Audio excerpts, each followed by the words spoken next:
Well, we're almost at the conclusion of week 2. Well, for me, week 2 was already concluded. We're going to start a little segment here for this week that I like to call Inside the Numbers.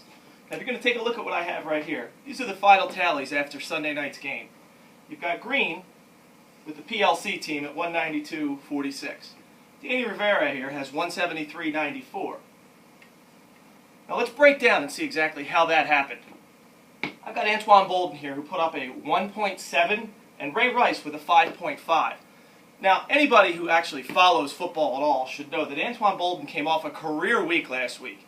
Now, Seattle, who has the #1 defense in the league right now, is obviously going to target him and really try their hardest to shut him down. #1 defense in all of football is going to be able to shut down the guy they want to shut down. So we can go ahead and cross him off the list right there. Ray Rice was playing Cleveland. Cleveland, again, if you read your pre-fantasy notes, which are on there every week, which we all have to click on that little triangle right next to the guy's name, they talk about how Ray Rice is going up against Cleveland, who gives up the 3rd fewest amount of points to running backs, really crippling Ray Rice for the day. That amassed him 7.2 points from his #1 wide receiver and his running back. Now, if he comes down here, if you take a look at his bench, all right, now his bench was pretty fat with Moreno. Now Moreno is playing right behind Peyton Manning. Peyton Manning threw 7 touchdowns last week. Now he's going up against the Giants, who have a terrible front line and a terrible rush. So that obviously tells you right now that the Giants are probably going to be really pushing to try and back off the line and stop Manning from throwing another 7 touchdown passes. That's going to open the floodgate for Moreno, who scored 25.7 points. Also coming down is to Jennings. Believe it or not, even though Chicago's defense used to be tough back in the day, anybody who watches football knows that their defense isn't what it used to be.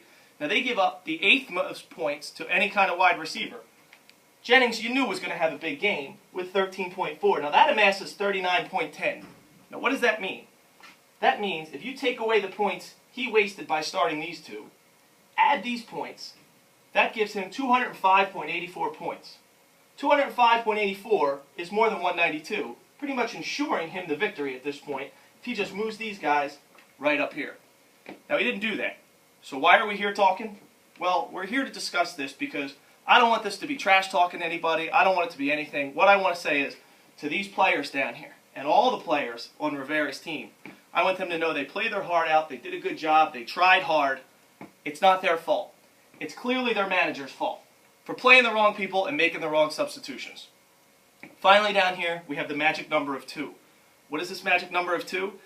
This is the 2nd consecutive week that Monday Night Football doesn't even count for me. So all I got to say is next time, pay attention to the numbers, pay attention to the pregame notes, and maybe I won't have to beat you by Sunday every single week, and we can enjoy some Monday Night Football.